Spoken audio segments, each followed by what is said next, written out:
자, 주시는 우리 오늘 하나님 말씀 함께 받들어 읽습니다. 11 제자가 갈릴리로 가서 예수께서 일러주신 산에 이르렀다. 그들은 예수를 뵙고 절을 하였다. 그러나 의심하는 사람들도 있었다. 예수께서 다가와서 그들에게 말씀하셨다. 나는 하늘과 땅의 모든 권세를 받았다. 그러므로 너희는 가서 모든 민족을 제자로 삼아서 아버지와 아들과 성령의 이름으로 세례를 주고 내가 너희에게 명령한 모든 것을 그들에게 가르쳐 지키게 하여라. 보아라, 내가 세상 끝날까지 항상 너희와 함께 있을 것이다. 지난주에 이 마태복음 28장 끝절이 가장 아름답고도 슬픈 이야기다, 이렇게 말씀을 전했는데, 그 이유가 뭐냐면 11 제자가 예수님을 달아났는데 예수님은 그 11 제자를 다시 갈릴리로 가라, 내가 먼저 가겠다 해서 만납니다. 그런데 오늘 우리가 같이 읽은 것처럼 그 11제가 예수께서 일러주신 그 산에 가서 예수님을 다시 뵙는데, 문제가 뭐냐면 예수님을 뵈면서 11 제자가 갈릴리로 가서 예수께서 일러주신 산에 이르렀다. 산에까지 간 거예요. 그리고 예수님을 만났습니다. 그리고 그들은 예수를 뵙고 절을 하였다. 경배한 거죠. 스승 그 이상의 의미를 포함하고 있는데 절을 하였는데, 여기 뭐라고 되어 있냐면 그러나 의심하는 사람들도 있었다. 그러니까 11명이 갔는데 그 11명 중에 의심하는 사람도 있었다는 거예요. 그게 한 명이 아니었던 것 같아요.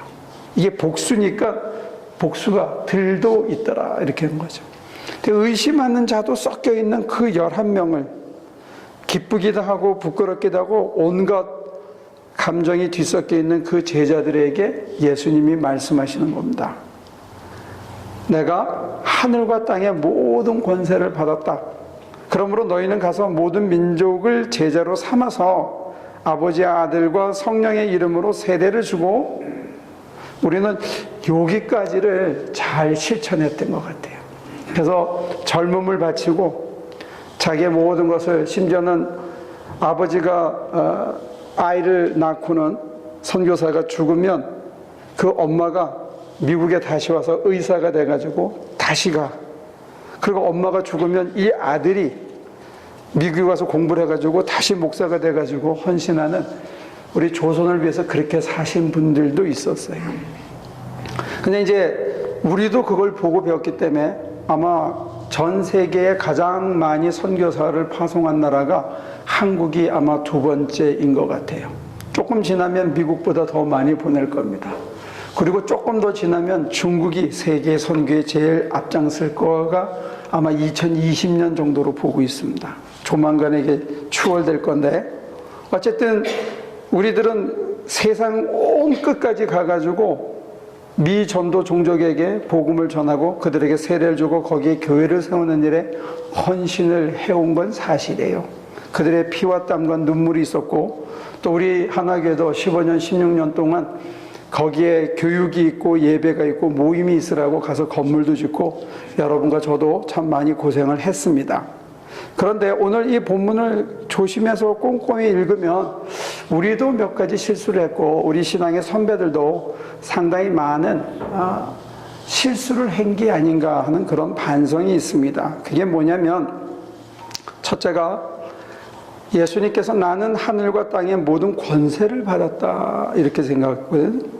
그리고 모든 민족을 제자로 삼아 아버지, 아들과 성령의 이름으로 세례를 주고 해서 우리는 세례 주고 교회 세우고 그걸 많이 했어요. 그런데 문제는 뭐냐면 예수님이 말씀하신 이 권세가 뭐냐 했을 때, 우리는 이 권세의 힘, 능력, 이런 걸 가지고 귀신 내쫓는 권세, 그 다음에 가난 귀신을 내쫓고 병마를 쫓고 해가지고 그들의 삶의 질을 높이는 거, 이걸 우리가 해야 하는 일로 많이 생각했던 것 같아요. 그래서 선교사님들이 오시면 제일 먼저 한 게 학교를 짓고 병원을 짓고 무슨 양로원을 짓고 이렇게 해서 삶의 질을 높이는 그런 일에 신경을 많이 썼던 것 같아요. 그런데 교회를 다니면서 우리들이 혼동하는 게 뭐냐면 이 권세라는 것을 사실은 이 세상 권세처럼 자꾸 혼동하는 것 같아요.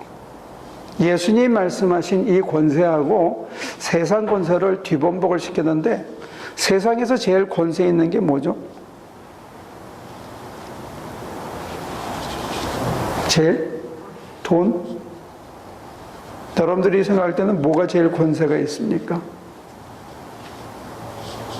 세상에서 What is the most powerful power in the secular world?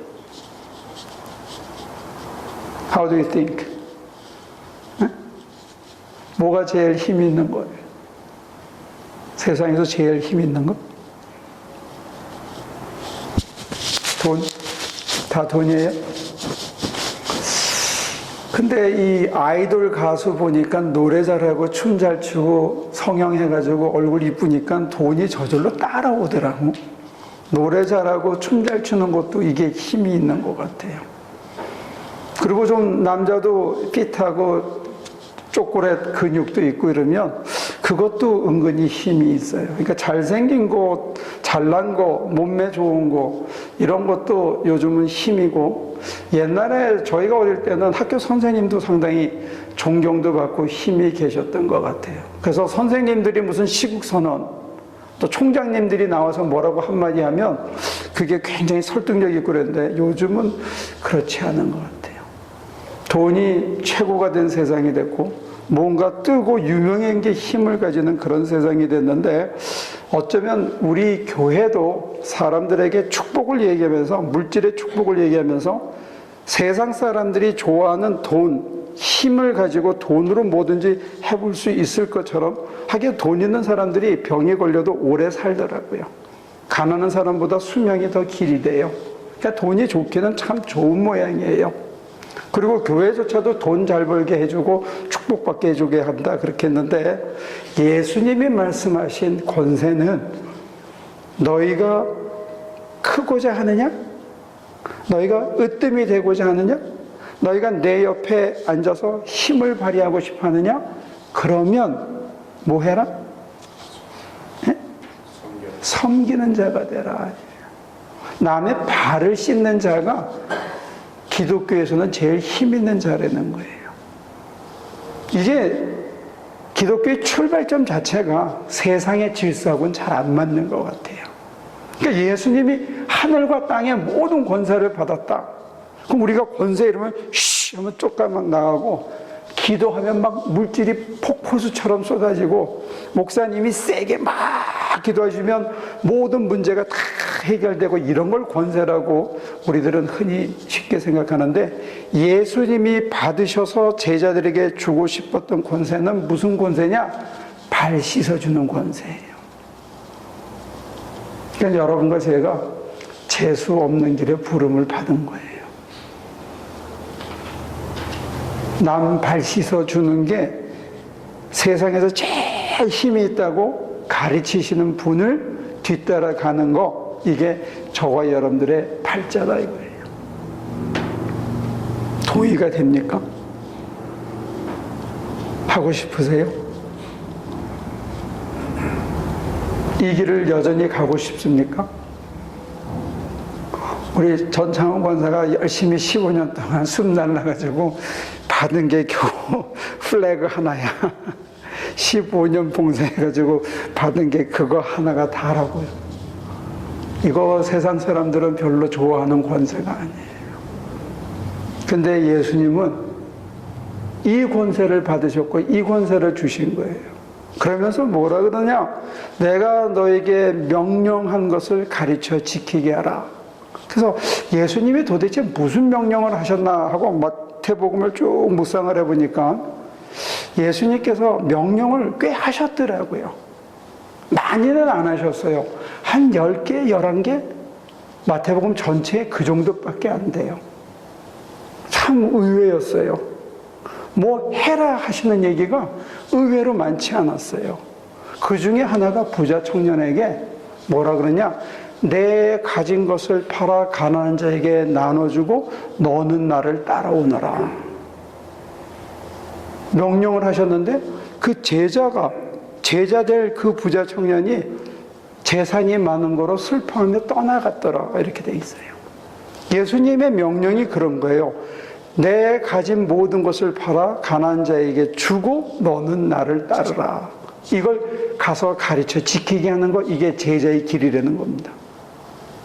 근데 가르쳐 지키려고 그러면 자기는 돈을 잔뜩 쌓아놓고 사람 만나는 사람한테 전도하면서 이게 십자가의 길입니다. 따라야 됩니다. 그리고 자기는 뒤에서 적금을 세고 있으면 이게 말이 힘이 있겠냐 이거예요. 예수님이 하신 두 번째 명령 이렇게 곰곰이 생각하니까 회당의 저 맨 구석에 어떤 손 마른 사람이 있었어요. 그 손 마른 사람 보고 가운데로 오라. 가운데 나오니까 손을 내밀라. 손을 내밀었어. 그 손이 펴진 거예요. 팔자가 핀 거예요. 그게 예수님이 하신 명령입니다. 예수님이 많은 명령을 하진 않았어요. 손을 내밀라 했을 때 그냥 내밀었어요. 내 자리를 들고 일어나 걸어가라 했을 때 그 명령대로 한 사람은 다리가 나와서 걸어간 거예요. 귀신한테는 조금 세게 얘기하셨더라고요. 나가라! 예수님이 제일 많이 하신 단어 중에 하나가 귀신들 향해서 나가라! 이거 많이 했어요. 그래서 그 사람들이 제정신이 돌아왔고 죽은 아이한테도 명령하신 적이 있더라고요. 달리다 쿰 일어나라 소녀야. 그때 벌떡 일어났다는 거예요. 그리고 제자들한테는 사실은 명령을 별로 한 게 없어요. 여러분들은 뭐가 기억납니까? 제자들이 광야에서 이렇게 눈치를 보고 선생님 저 사람들 빨리 보내야 되지 않겠어요? 이럴 때 제자들에게 예수님이 하신 명령이 있습니다. 너희가 가진 것을 주라. 야, 선뜻 내놓기 힘든 거를 가진 것을 주라. 그래 줬어요. 그랬더니 기적이 일어났어요. 그리고 제자들에게 또 명령하신 게 뭐냐? 헤롯과 바리새인의 율법학자들의 누룩을 조심하라. 거기에 현란하게 존경받으려고 거치장하고 이런 인생에 유혹받지 말라. 예수님이 실제로 제자들에게 명령한 게 손으로 꼽을 정도밖에 안 돼요. 그렇게 된다면 예수 믿고 따르는 길은 사실 몇 가지만 지키면 되는 거예요. 자기 십자가를 지고 나를 따르라. 예수님 따르라는 얘기가 제일 많아요. 한 두 번, 세 번 얘기하셨어요. 너는 가진 것을 다 팔아 가난에게 주고 나를 따르라. 따르라는 얘기가 하나고, 그 다음에 또 얘기가 주라는 얘기가 두 번째예요. 주라. 따르라, 주라. 주고 따르라 이거예요. 예수님이 공생애를 시작하고 제일 먼저 하신 명령이 그게 뭐냐? 제자들 될 사람들을 보고 나를 따르라. 내가 너희를 사람 낚는 업으로 삼겠다. 그러니까 예수님이 하신 명령의 반이 따르라는 얘기야. 십자가 지고 따르라, 나를 따르라, 다 버리고 따르라 이거예요. 두 번째가 손을 내밀라. 네 자리를 털고 일어나라. 죽은 자에게 일어나라. 사람 살리는 명령들이에요. 따르라, 일어나라. 다 주라. 이거 하려는 거예요, 이거. 근데 이거를 하려고 그러면 제가 먼저 해야 돼요. 연극하는 사람들은 몰입해가지고 그 역에 완전히 자기 자신이 된 것 같더라고요. 그래서 영화가 끝나고 연극이 끝나면 그 역할로부터 벗어나는데 한 6개월 이상 걸린대요. 그래야 또 다른 역을 맡을 수 있다고 그래요.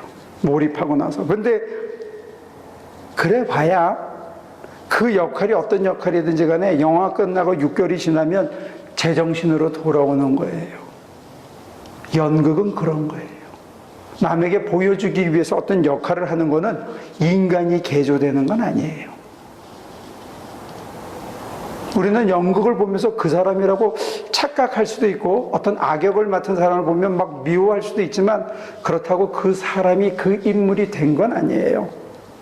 근데 저와 여러분들이 누구를 가르치려고 그러면 예수님이 우리에게 명령하신 것을 저와 여러분들이 먼저 받아들이고 그것이 저의 인품이 되고 저의 인격이 돼야 돼요. 그게 내가 돼야 그 다음에 듣는 사람한테 그 말을 전했을 때 그 말이 위력이 있다는 사실이에요.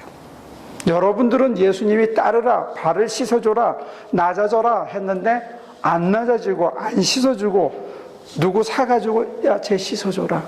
선교사가 가난한 인도 한 달에 20불 주고 네가 씻어줘. 그래가지고 거기에 무슨 변화가 일어나냐 이거죠. 저와 여러분들도 마찬가지입니다. 예수님이 명령하신 게 전부 낮아져라, 발 씻어줘라 이런 권세예요. 소위 말하는 사랑의 권세예요.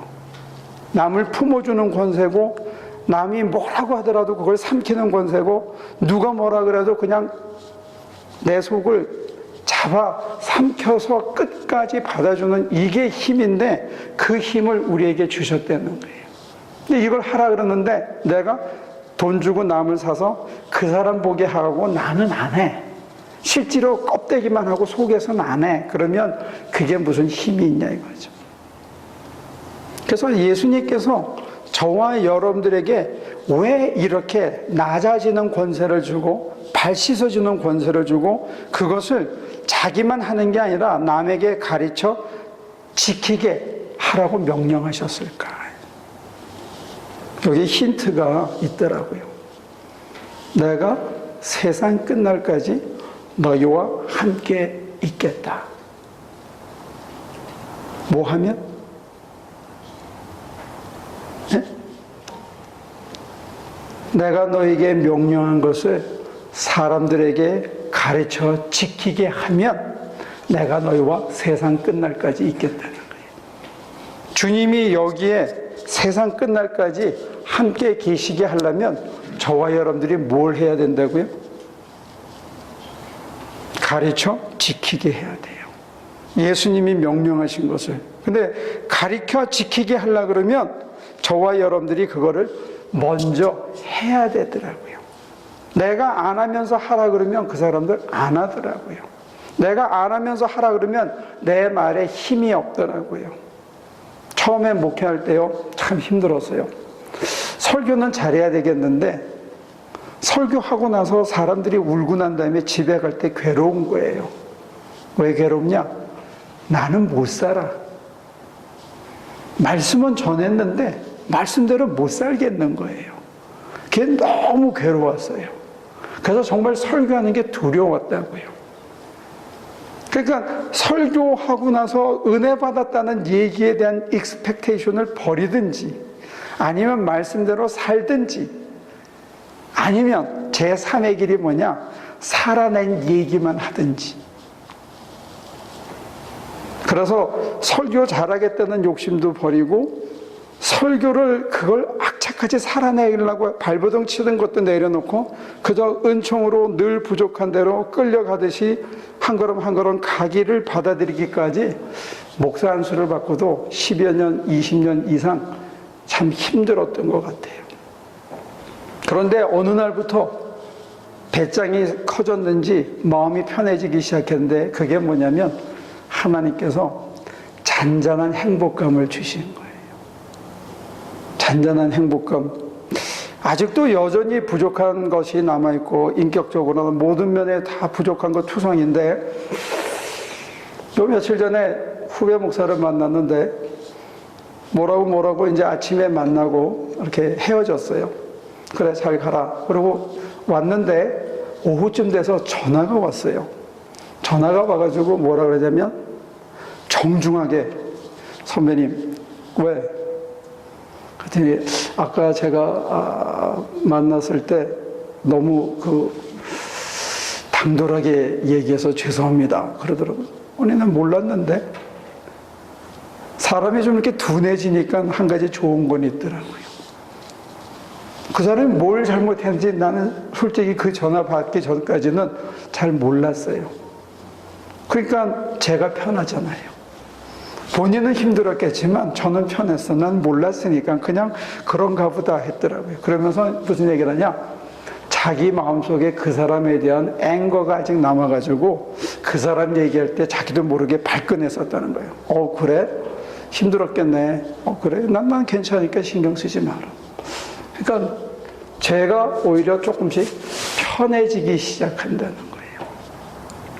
주님께서 우리에게 낮아지라 그러고 섬기라 그러고 이런 권세를 주시면서 세상 끝날까지 함께 있다고 하신 얘기는 그분의 시키는 명령대로 우리가 조금씩 해나가면 그분으로 인해서 오는 잔잔한 행복감이 우리 안에 여전히 유지된다는 사실이에요. 그러면서 저와 여러분들의 인품이 조금씩 변해가서 누가 뭐라 그래도 어떤 환경을 만나도 우리 속에 심어놓은 이 잔잔한 행복감은 흔들리지 않을 수 있다는 거예요. 그렇다면 주님께서 저와 여러분들에게 진짜 주고 싶은 건 뭐다? 생명을 주시고 피스를 주시고 샬롬을 주시고 우리 안에 아무도 앗아갈 수 없는 잔잔한 행복감을, 어떤 일을 당해도 어떤 사람을 만나도 어떤 환경을 만나도 잠시 출렁일지는 모르지만 주님이 함께 하심으로써 내 안에 가득 차 있는 이 행복감만은 그 누구도 그 어떤 일도 그 어떤 상황도 앗아갈 수 없게 하는 그런 사람으로 저와 여러분들을 변화시켜 가고 싶으신 거라고 봐요. 다시 말한다면 저와 여러분들이 그런 인간이 되게 하기 위해서 하나님께서는 우리를 어디로 보내느냐? 모든 민족에게로 보내는 거예요. 그래서 이번에 우리가 선교를 가겠다고 가자 해서 다 준비하고 있잖아요. 근데 지금까지 선교를 임하면서 사실 제 마음속에는 뭐가 있었냐면 정말로 좀 잘 해보려고 그러고 너무 호화롭게 집을 져가지고 럭셔리해서 살게 하려고 그러면 그거는 또 이렇게 금을 거가지고 여기까지는 받아주고 여기는 안 된다. 이게 제 마음속에 이 나누는 게 있더라고요. 그래가지고 어떤 사람은 받아주고 어떤 사람은 안 받아주는 이게 셀렉트하는 그런 마음까지도 있던데 어쩌면 그런 것도 무너져야 되는, 모든 민족에 가서 세례를 주고 그들을 가르쳐 지키게 하려고 그러면 사실 어떤 사람도 차별하지 않았던 주님의 마음이 저와 여러분들의 속에 있어야 된다. 그거를 가르치는 게 아닌가 싶어요. 그래서 그렇게 만에 하나 저나 여러분들이 그런 인간으로 변하면 어떻게 될까요? 누가 제일 좋을까? 응? 여러분과 제가 낮아져서 사람 가리지 않고 정말 그 사람들의 발을 씻어주는데 아무런 앙금이 없고 저쪽이 뭐라고 난리를 치고 뒤통수를 치는데도 또 뭐 그럴 수도 있겠지 하고 이렇게 흘려버릴 수 있고, 그 사람이 수없이 배신하는데 또 찾아가서 또 끌어안아주고 또 오면 아무 일도 없었던 것처럼 또 받아줄 수 있는 사람으로 저와 여러분들이 변한다면 누가 제일 좋겠냐고요. 저는 우리 자신이 제일 먼저 좋을 것 같아요. 누가 뭐라 그래도 뭐 그럴 수도 있겠지. 참 억울하고 분한 말을 들었는데 정말 내 눈에 차지 않는데 에이 그래 괜찮아 그럴 수도 있겠지. 뭔 이유가 있겠지. 지금 모르지만 뭐 정말로 개꼬를 당하고 무시를 당하고 억울한 일을 당했는데도 그 순간은 잠깐 출렁였지만 잔잔히 내 가슴에 계신 그 주님이 나를 깨닫게 하시고 나를 위로하시고 나와 함께 계시다는 그 사실 때문에 그 사람들을 품을 수 인간으로 저와 여러분들이 조금씩 변해가서 누가 뭐라 그래서 나중에 점점 둔해지는 거야. 누가 내 욕을 했는데도 그게 찔렀는데 빠져나갔는데 뭘 했는지 못 느낄 정도가 만약에 된다면 우리 사는 게 지금보다 훨씬 더 쉬워지지 않을까, 그런 생각을 해봤습니다. 아무쪼록 우리 주님께서 우리에게 주는 권세는 휘두르는 권세가 아니라는 거예요. 손가락질하고 머리채를 휘두르고 사람들을 깔보고 돈으로 짓누르고 이것저것 명령해서 내가 원하는 대로 착착착 돌아가는 걸 즐기는 그런 거 아니라는 거예요. 그리고 주님이 우리에게 주시는 행복감은 더 짜릿하고 더 강렬하고 더 화끈하고 더 신나는 어떤 재미를 주고 싶으신 게 아니라는 거예요. 주님께서 우리에게 주시는 샬롬은 잔잔하고 고요해서 내 눈앞에서 어떤 풍파가 치더라도 견딜 수 있고 어떤 어려움이 닥치더라도 흔들리지 않고 어떤 신나고 남에게 뻐기고 싶은 화려한 자리에 올라가더라도 그것 때문에 마음이 요동치지 않는 그런 잔잔한 행복감이 있어야만 어떤 일을 당해서도 주님의 제자처럼 섬기는 자로서 잘 대할 수 있고 행여 저와 여러분들이 높은 자리에 올라가더라도 그것 때문에 사람들을 깔보거나 무시하거나 그 자리를 막 휘둘러가지고 남들을 지배하는 그런 바보 같은 짓을 안 할 수 있다는 거죠. 힘을 가질수록 겸손해지고 돈이 많아질수록 검소해지고 건강할수록 병약한 사람들의 아픔을 이렇게 돌볼 수 있는 인간으로 우리 주님께서 저와 여러분들을 변화시켜 가는 줄로 믿습니다. 그래서 우리 후배가 지난 목요일에 만났는데 그러더라고요. 사람들이 다 여기 한 가지씩은 갖고 있대요. 심지어는 그게 자식 자랑이든지 내가 다 억울한 일을 당해도 나는 이것 때문에 고개를 쳐들고 사는 남편 자랑이든지 아니면 정말 지지리도 뭐 형편없는데 그 돈이라도 갖고 있어서 이렇게 뻐기면서 어깨를 내밀고 하는 이런 것들을 다 한 가지씩 갖고 있는데 자기가 아쉬운 거는 이게 목사였으면 목사 입장에서는 교인들이 그게 예수님이었으면 참 좋겠다. 다른 게 다 없어도 예수님 때문에 고개를 쳐들 수 있는 이런 것이었으면 참 좋겠다. 그 얘기를 하면서 참 은혜도 되고 대견하기도 하더라고요. 오늘 그 약속을 합니다. 내가 세상 끝날까지 항상 너희와 함께 있을 거다. 저와 여러분들의 심장 속에 모든 게 사라지고 어떤 변동이 있더라도 끊임없이 내 안에 계시는 예수님이 계신데 언제 그 예수님이 우리 심장을 잔잔한 행복감으로 꽉 차게 하느냐? 참 외람되게도 저와 여러분들이 남의 발을 씻어줄 때, 남을 섬길 때, 수없이 배신한 인간들이 또 찾아올 때 반길 수 있는, 그리고 어떤 풍랑이 치더라도 그것 때문에 저와 여러분들의 마음이 흔들리지 않는 그런 사람이 되어지기까지 우리 주님이 저와 여러분과 늘 함께하면서 우리를 그렇게 변화시켜 가게 될 줄로 믿습니다. 기도합니다. 세상 끝날까지 함께 하시는데 지금 이 순간에도 우리 심장 안에 계셔서 세상이 줄 수 없는 잔잔한 행복감을 주는데 우리들은 더 화려한 기쁨, 더 현란한 재미, 우리의 가슴을 요동치게 하는 어떤 감격을, 짜릿함을 어둠 속에서 끊임없이 찾아가고 있습니다.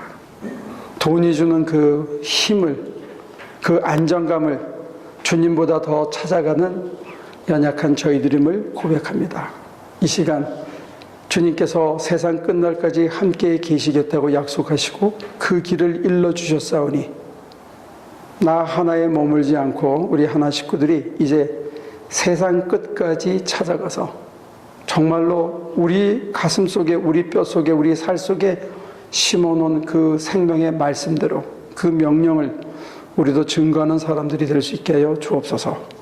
지금까지 사람을 차별하고 이를 가리고 호와 불호를 너무 분명히 했음을 회개합니다.